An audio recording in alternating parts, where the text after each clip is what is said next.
All right, everybody, welcome in Concrete Jungle in New York, baseball podcast where I will not dunk on the city of Binghamton any more than Max Scherzer has at this point once again. Paul Russo coming to you guys live from the third floor, North Park Building, St. Falls, New York, FingerLakes1.com.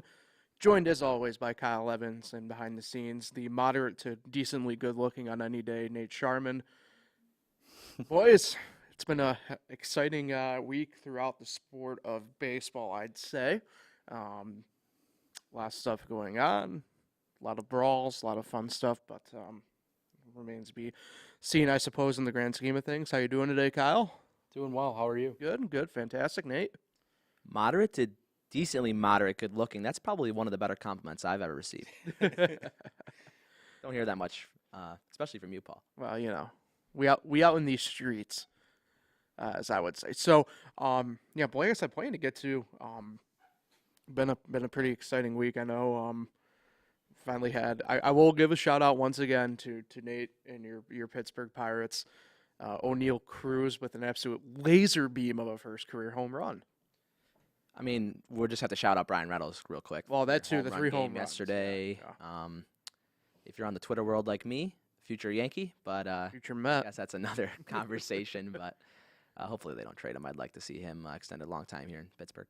True. So, all right, let's jump in. We'll do the Mets first because we did the Yankees first on Monday. Forgot what day we usually meet up there. Mets have, like I said, they're in the middle of a really wonky schedule. Off on Monday, played 2 games against the Astros, which didn't obviously go well, and we'll discuss that. And off today again, then another weekend series. Pretty chaoticness in a weird way for the Mets before we really get into the All-Star break. But, rough 2 games for them. On Tuesday, the first game, a 9-1 loss. The win went to Framber Valdez. 8-3 now on the year for him. 2.65 ERA. Loss went to Cookie Carrasco. 8-4. 4.85 ERA. Really some tough stuff to draw from here to try and find really top performers. There was a couple bright spots, I guess, in that lineup. That being said, they didn't get their run until the 9th inning, a bases-loaded walk to James McCann, who to get his team's only RBI, 0 for 3 with a walk and RBI. Brandon Nimmo went 1 for 3, but excuse me, Starling Marte 3 for 4 and a couple doubles. Good to see him kind of get back on the rails a little bit after getting dinged up a little bit throughout the month of June with a couple minor stuff and stuff like that. But Tuesday was just, like I said, I guess it really encapsulated what the Mets have pretty much been dealing with over the past couple weeks, unfortunately. Just nothing really coming together. Offense obviously just really didn't show up overall in the grand scheme of things. And obviously, pitching, not every day is going to be Christmas. It's tough. I don't want to beat up on Carrasco. He's gone above and beyond what they needed him to do, especially, like I said, over the course of really the past month or so. What they needed him to do just was a tough outing for the Mets. And like I said, tough couple games against, arguably what has become, if not the hottest, probably second hottest team in baseball up to this point through June. Yeah, Houston's pitching staff has been outstanding. I mean, they had a hell of a trip in New York, with taking 2 of 4 from the Yankees and then sweeping the Mets. And I just wanted to point out that, the offense has been really struggling for the Mets. They've lost 12 games this month. 10 of those losses, they've scored 2 runs or fewer. So, I mean, you're just not getting enough offense, really. And a lot of people keep saying, they're getting Scherzer back soon and DeGrom, but what are we talking about right now? We're talking about the offense. We're not talking about the pitching staff. So at what point does the offense, pick it up, or at what point do people start kind of mentioning the offense as the issue right now? Yeah, and we'll talk about, obviously, the reinforcements here in just a second anyway. But yeah, good point. And then yesterday, Wednesday, 2-0 loss for the Mets. The win going to the guy I love most in baseball, Justin Verlander, 10-3 now on the year, 2.03 ERA. Probably time to start discussing him a little bit, I guess, in the Cy Young, to say the least, for the AL. Loss goes to Drew Smith out of the pen, 1-2 now out of the pen this year. A 2.48 ERA. Ryan Presley picks up his 16th save on the year. again, offense struggled for the most part to get going. He only had 2 hits, collective of 4 base runners total. Brendan Nimmo, 1 for 4 with a double, and Ender Inciarte picked up a hit as well. Taijuan Walker, really great outing for him. No decision, obviously. Went 7 1/3, 4 hits, 3 strikeouts. So, again, another performance where he really pretty much goes above and beyond where he needed to be. Just couldn't quite get the assistance he needed to really continue on. And this is Taijuan Walker's. This was pretty much one of his deeper outings of the year so far. Obviously, he's been building back up, obviously, since coming back from injury at the start of the year. So it's good to see him really, in my mind, now hitting that stride that, if you know anything really, I guess, about his career, right, he was destined to really, at the start, to kind of be the Seattle ace coming up through the farm system with them. Just didn't quite pan out that way. Goes to the Diamondbacks, back to Seattle, where, really between those 2 stops really built his reputation back up. And, now he's at the point where he's at, where I think he's not quite where we thought he's going to be, but certainly going to have, in my mind, a really great career. But different, probably discussion for a different day with that. But again, another example, Kyle, of you saying, pitching in this situation, definitely not the issue yesterday. It's certainly the offense that's not showing up. Yeah, and it's, like I said, it's kind of been the story all month. And, yeah, teams are going to have tough stretches. Like, if you remember the Yankees in April, they were kind of doing the same thing. Their pitching was really good. They weren't getting run support. So this is kind of how it is with the Mets. We'll see if a new month can help. But, I mean, they did finish over 500 in the month of June, but just barely. And, I mean, they did lead the division by 11 games, and now suddenly you look and it's 3. So we'll touch on the news and notes and then jump into, I guess, really the discussion with the Mets with their reinforcements at the moment.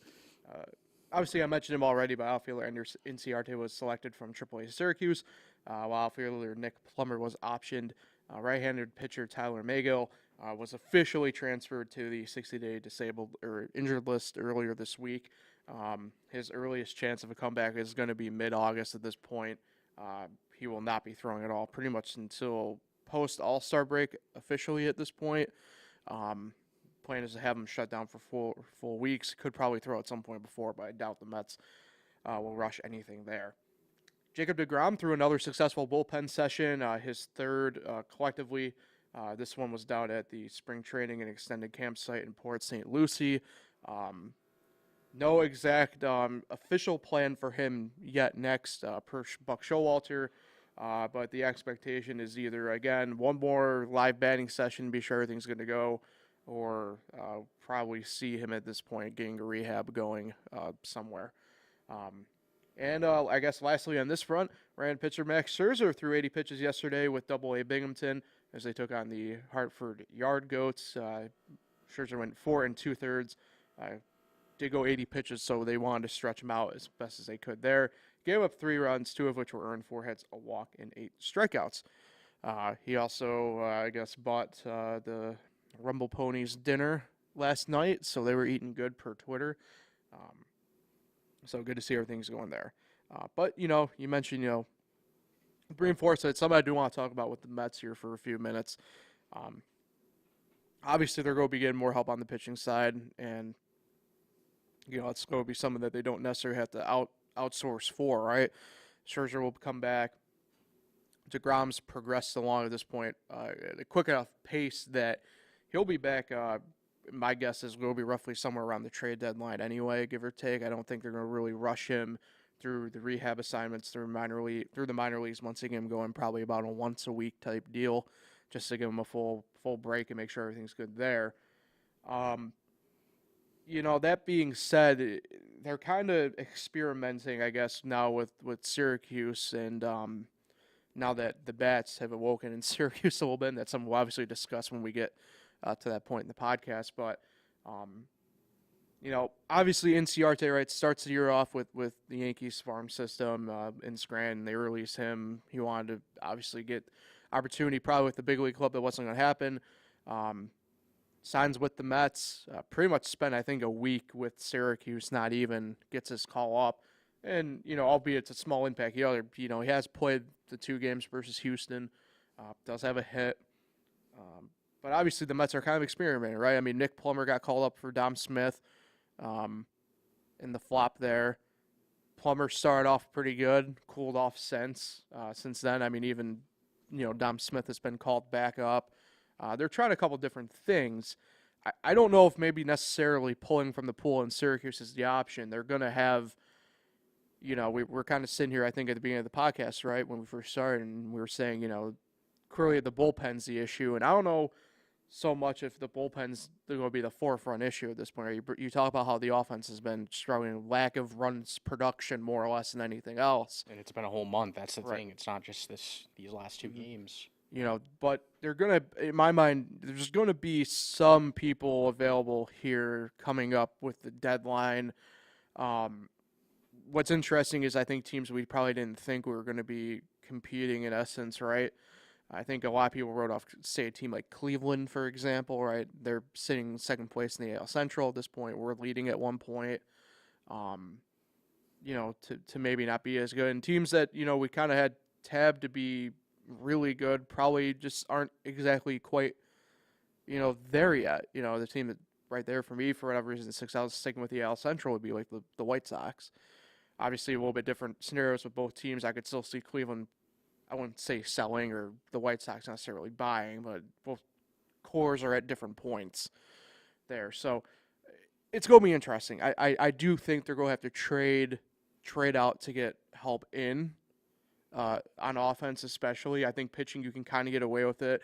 I know, not to, I guess, dip too much in again to later on. I do know that they've decided to leave Colin Holderman at AAA with Syracuse for the time being, which is an interesting move. I mean, Holderman, I think, was like 3-0 or something like that in his appearances with the big league Mets before he got hurt.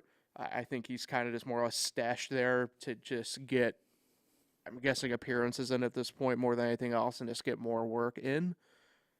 But yeah, like I said, I think the only way they're going to be able to do this now at this point is outsource.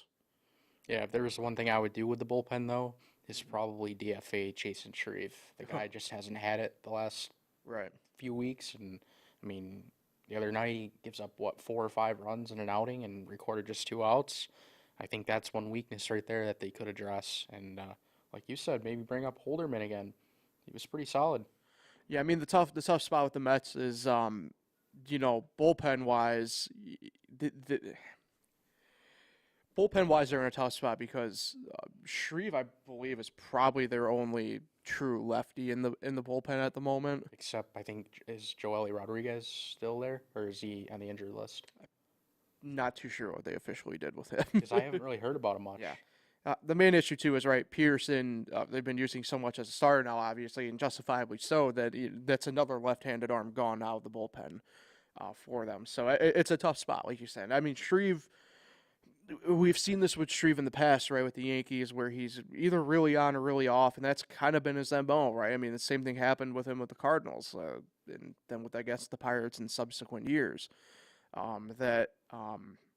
He comes on pretty strong, but when he's down, he's really it's not in the good way, down bad, that's for sure. So Buck Showalter didn't seem too happy with him the other night. right.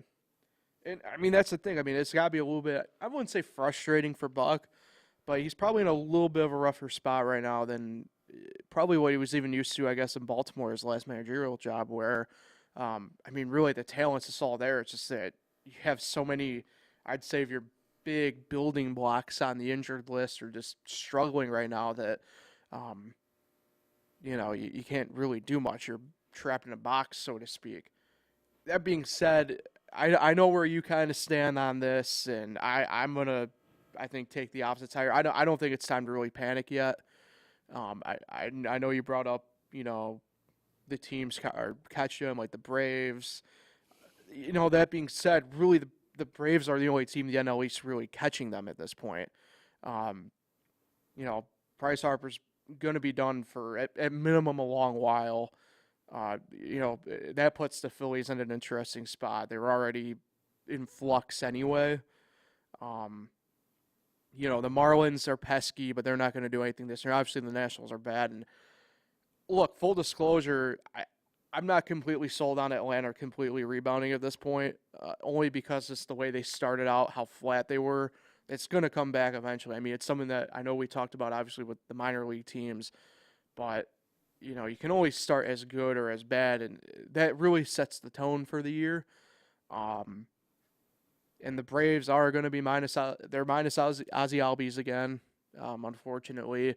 Um, for as good as he's been the past, week or so, right? I mean, Dansby Swanson, we know what his deal is. He's bound to go on a cold streak here.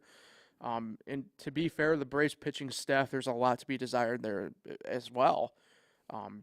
For me, with what you got coming back from the Mets, I don't think it's quite time to panic yet. I think the Mets still win the division. I just think that it's not going to be as easy as we might have all thought. And I think September there could still be a legit race going on. I think the offense will bounce back. I mean, every team has rough stretches. Houston's pitching is outstanding.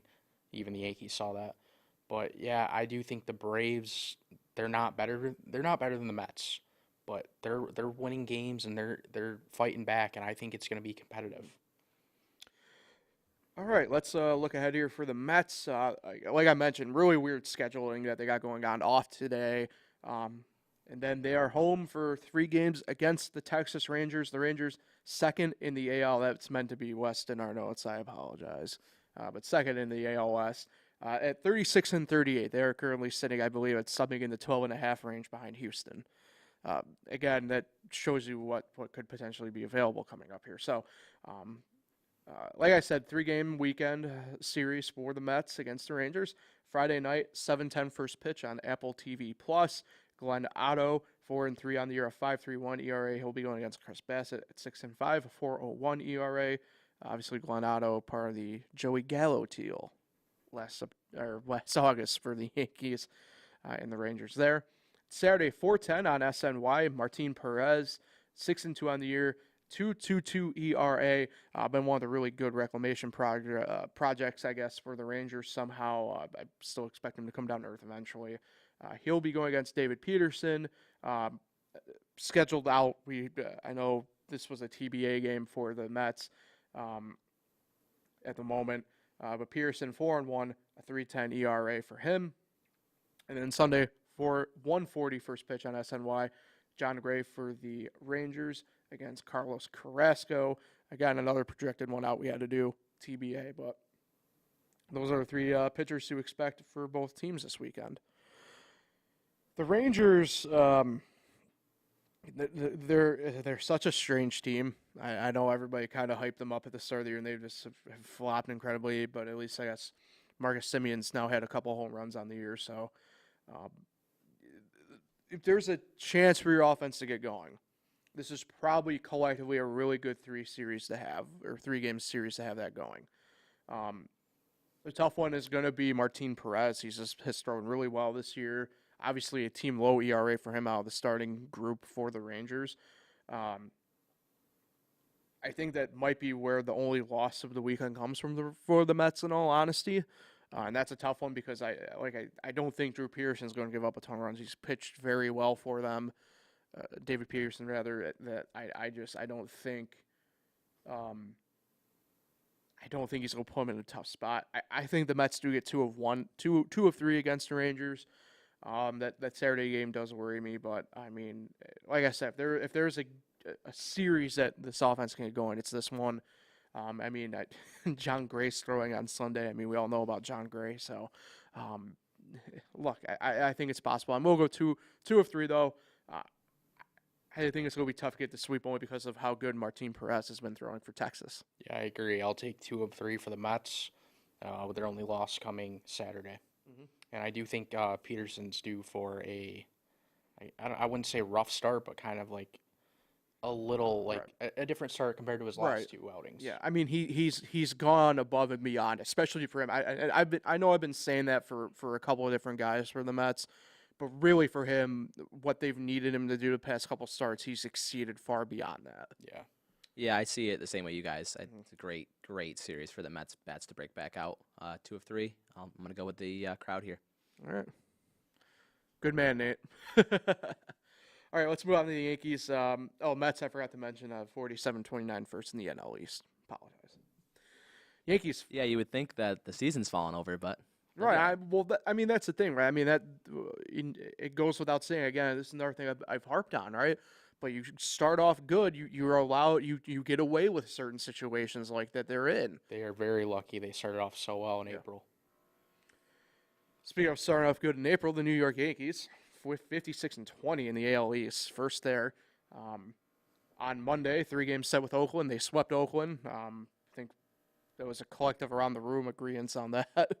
9-5 victory on Monday night. Albert Abreu picked up the win out of the bullpen, 1-0, 2.76 ERA. AJ Puck the loss again out of the bullpen for Oakland there, 1-1 at 2.73 ERA.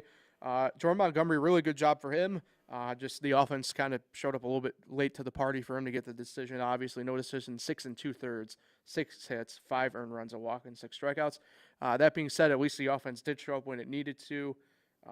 Giancarlo Stanton, 1 for 3, home run, a walk, couple RBIs, a couple runs scored, and then Anthony Rizzo, the Riz knows, 1 for 3, solo shot, 2 runs scored, and a hit by pitch. So, the power authority in New York has been on full effect, right?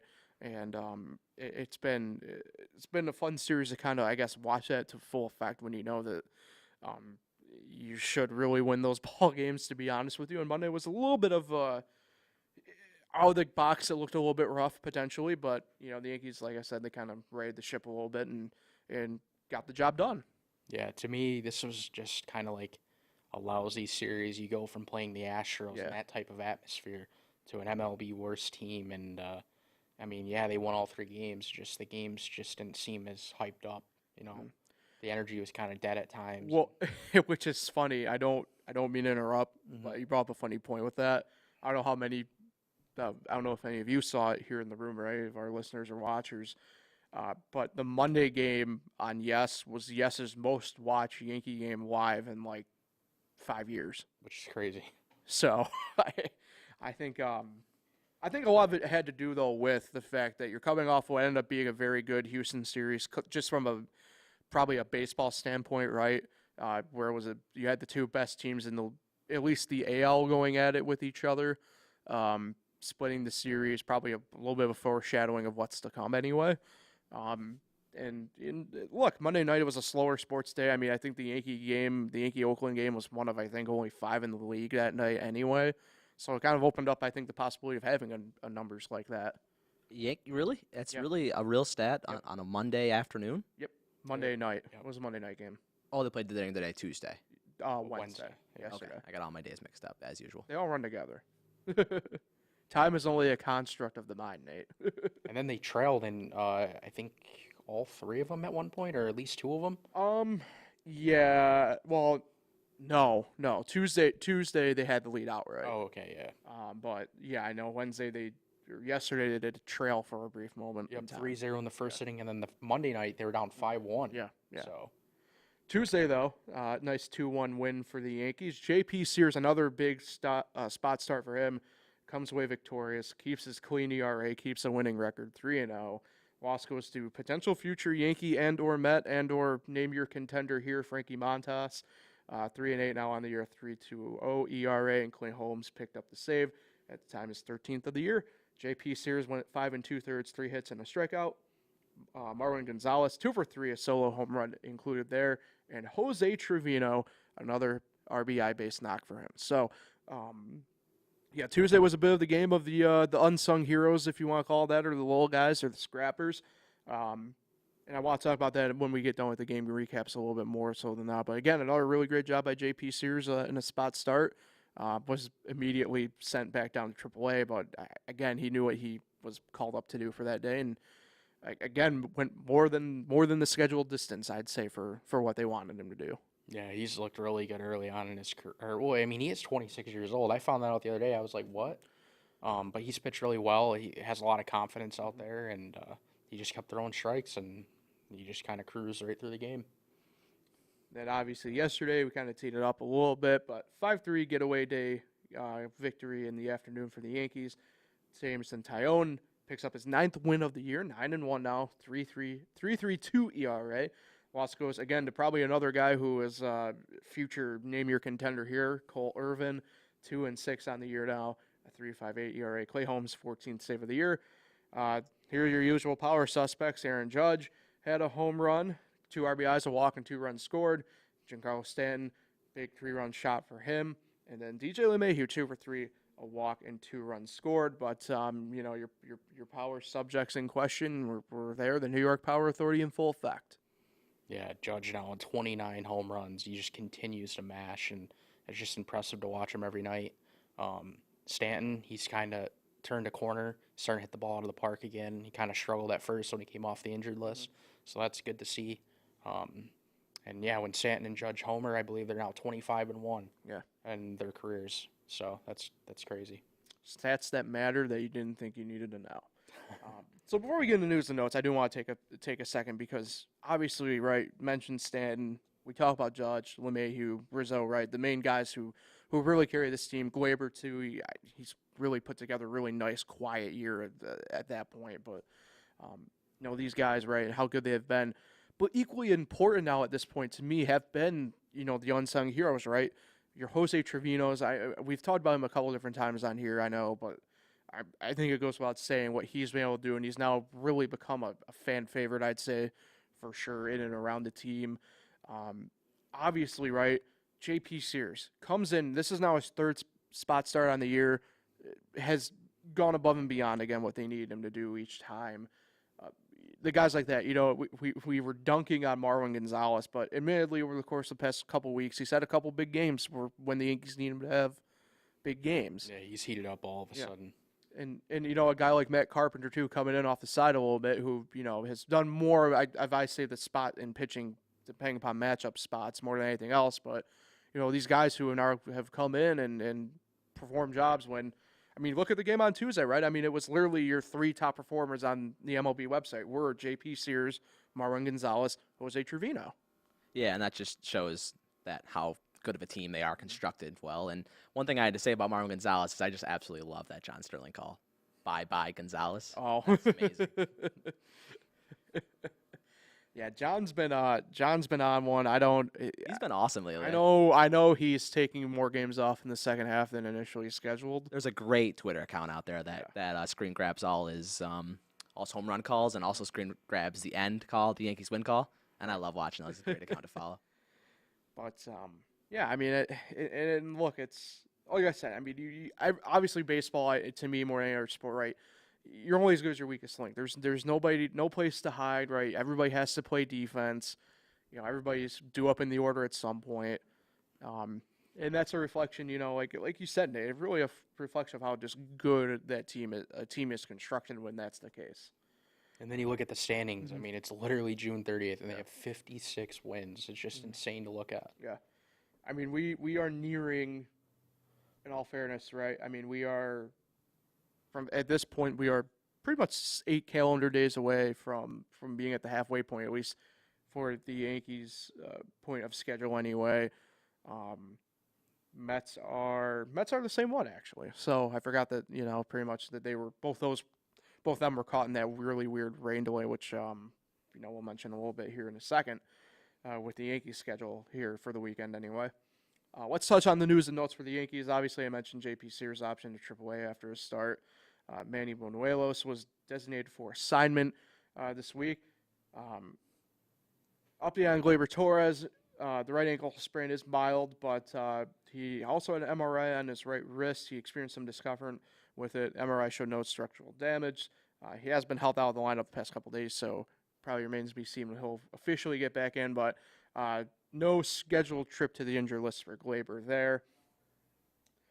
Aroldis Chapman, who at AAA Scranton Wilkes-Barre on Tuesday recorded a scoreless inning with 2 strikeouts. We discussed yesterday after the game a little bit. We could see him back today, but more than likely, per Aaron Boone, it will be tomorrow in Cleveland when he will rejoin the team. Yep, looks like I'll get to probably see him Saturday night. Yeah, you're due for a really awesome game. We'll touch on that one anyway when we preview. But then Domingo Germán threw for 3 1/3 inning for Double-A Somerset on Tuesday. He gave up 2 hits and had 3 strikeouts. And then breaking news as of this morning, the man, the legend, is back. Right-hand pitcher Ryan Weber has signed a major league contract. He will be rejoining the Yankees today in Houston. Stud. He's back. That's all I got to say. Stud. I love Ryan Weber. His story is just incredible. I love it. So, obviously, I mentioned, right, wonky schedule here coming up for the Yankees, just like kind of like what the Mets had. But one game in Houston tonight, 47-27 first in the AL West for Houston. This game is made up from the series back in April where literally 3 of 4 games were rained out. So, if you're wondering where the 2 other games are, the first day of games back after the All-Star break for the MLB, Yankees and Houston play a doubleheader. So, keep an eye out for that, obviously, in a couple weeks. But tonight, that's a 6-10 first pitch. Luis Severino, 4-2, 3.38 ERA against Luis Garcia, 5.5. Record for him, a 3.68 ERA.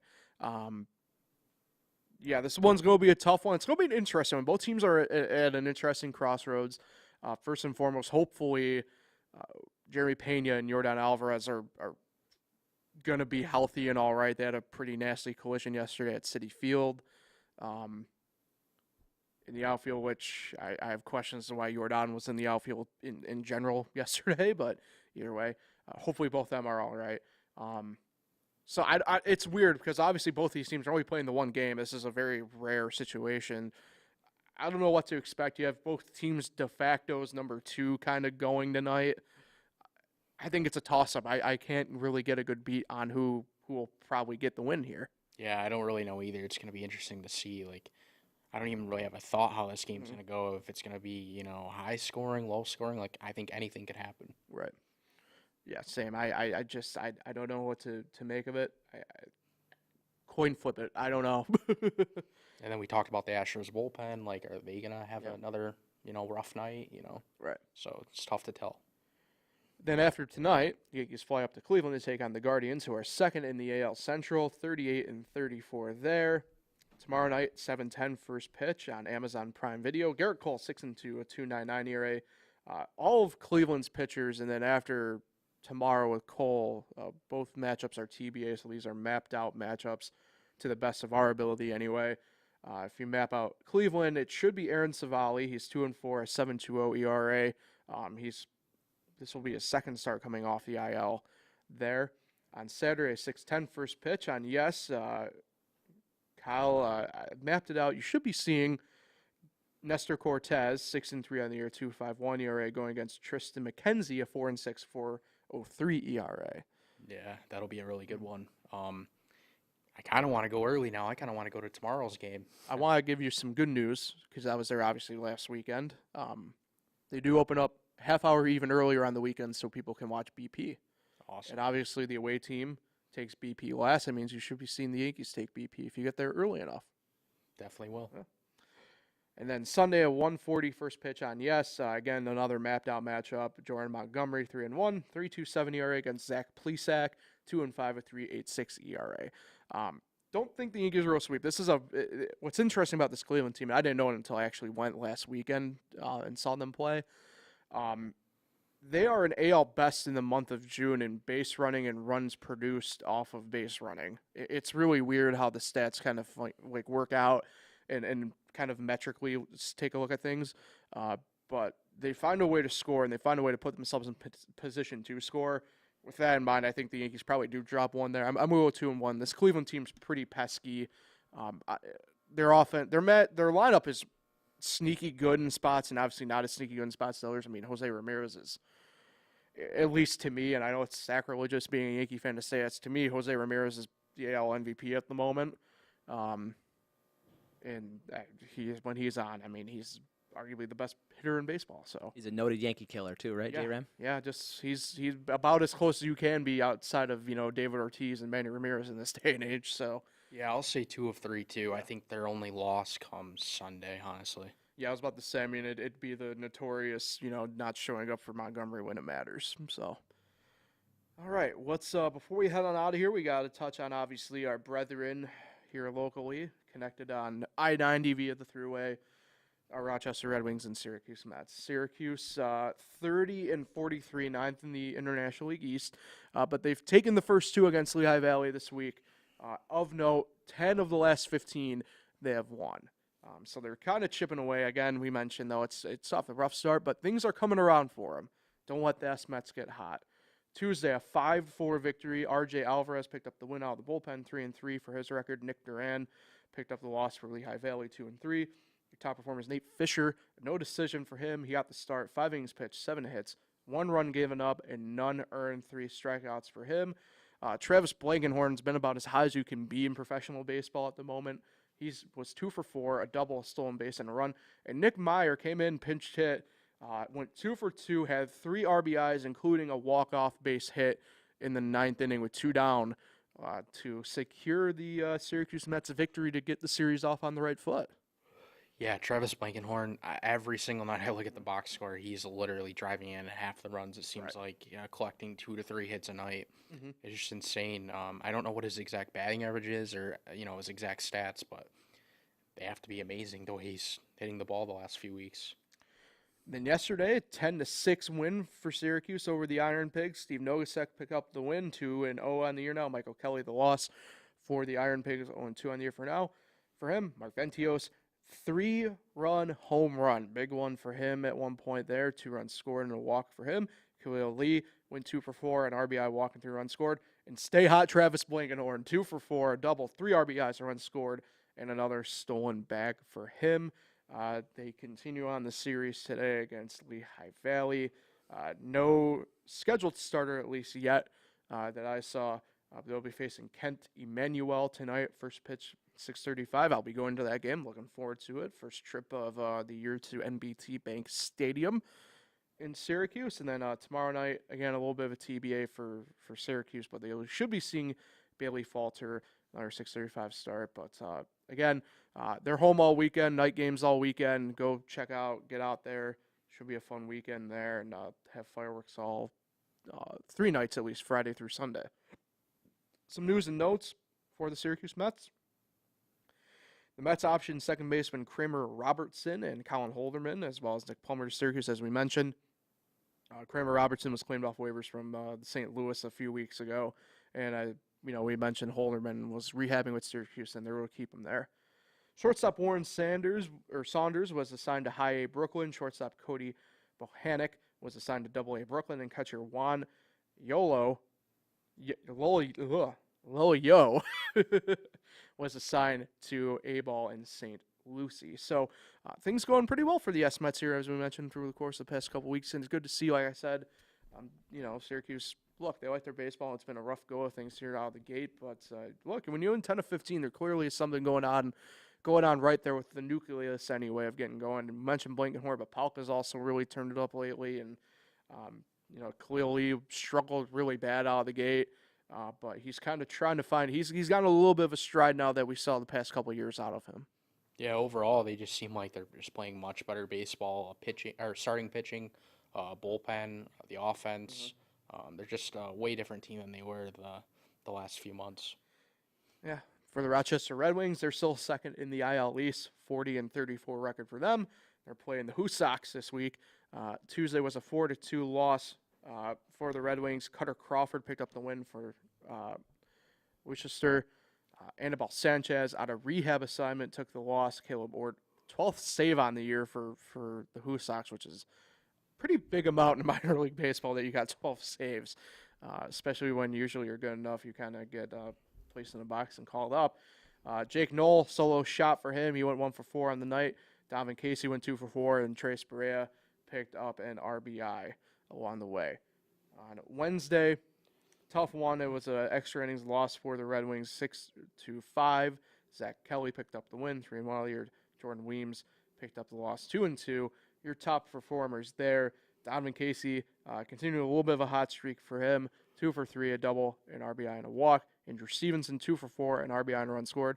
And Josh Palacios went 1 for 4 with an RBI. So just a tough couple games here for Rochester. I know the Sox are kind of a team in limbo, kind of like Rochester in a weird way, but for different reasons. Obviously, the Red Sox been the news the past couple days being up in Toronto and having a couple of their bigger name guys still unvaccinated, so having to call people up and send people down and figure stuff out there. But look, this is still a very good Rochester team. I don't want to get off track. I mean, we mentioned, right, all baseball teams kind of under rough patches. And look, the nucleus of this team is still pretty much together, right? Palacios, Meneses, Knoll, Stevenson, Nick Banks is back now, cleared the IL list over the course of the past couple weeks. So I anticipate them to more or less get the ship righted here sooner than later. Yeah, it just kind of seems though since that 6-game road trip at St. Paul, Yeah. they got swept obviously, and then they kind of been playing 500 ball, and I don't know if it's just a rough stretch or if they're gonna pick it up again, next month. But they're now second in the IL East, so they were first. They're kind of slumping a little bit, but maybe they'll turn it around, like you said, this series. Yeah, if there's a positive that too in the standings. I mean, the team ahead of them is only a game and a half ahead, and it is Buffalo. I mean, it's a team that they'll see more times than not out of any other team really outside of Syracuse all year anyway. So I guess there's positives to be taken there. A couple news and notes to just point out for the Red Wings. Obviously, I mentioned Anibal Sanchez on rehab assignment. Washington recalled left-handed pitcher Sam Clay, an option left-handed pitcher Francisco Perez. And then of note today, it's a 105 start for them. Chris Murphy will be throwing for the Who Sox. And Josh Rogers will be making a rehab start today as well for Washington with Rochester. So other than that, they're all TBA the rest of the way. But again, if you don't get to Syracuse, if you live closer to Rochester, get out. They're home all weekend. Again, pretty much all night games all weekend. They go have fireworks. Get out. Enjoy it. Independence Day for both teams, right? I mean, it's a pretty big deal for baseball. I know Syracuse has already put out a release saying that they're anticipating a close, if not sellout crowd already on Sunday. So, get your tickets ahead of time. They've got pretty good baseball going on locally here. So get out and enjoy it. Yeah, and I think they said they're going to open the gates 2.5 hours early, which they normally don't do. So, all right, that wraps up Concrete Jungle. Obviously, Independence Day is on July 4th is on Monday, so no show next Monday. Bit of a chaotic early week around here, so we'll probably skip ahead and just do a show only on Thursday next week. Try and switch some things up too, possibly. Try and get some interviews going here. I know with next week where it's at, we'll probably not do who we would have as our all-stars at that point, but probably something along the line with that the couple episodes after. So a lot of cool stuff coming up for us here on Concrete Jungle. All right, before we get out here, any parting thoughts, guys, before we head out and maybe grab a bite to eat for lunch? I do have a quick update on Jacob deGrom. According to the New York Post, he could be in a rehab assignment Sunday night at St. Lucie. All right. So, good news for the Mets. For sure. Nate, all good? All good for me. Like I said on Monday, one of my more favorite weekends of the year, 4th of July, play some golf, maybe have a Jenny Kolsch. Oh. For those who celebrate, of course. My man. And, of course, 21 years or older. And responsibly, too, Paul. So, looking forward to a great weekend. Yeah, agreed. Have fun up in Syracuse tonight. Yes, absolutely. Kyle, you as fun as well. Bring up a good point. Thank you. Make sure you have a plan. Don't drink and drive, you idiots. Anyway, Concrete Put Jungle. that on a bumper sticker. I like that. Don't drink and drive, you idiots. Concrete Jungle, produced by Nate Sharman, fingerlakes1.com. If you can't watch live on YouTube, make sure you catch up anytime on YouTube. Watch and listen on Spotify or Anchor. We'll see everybody next week. Happy Independence Day, everybody. Concrete Jungle, New York Baseball Podcast.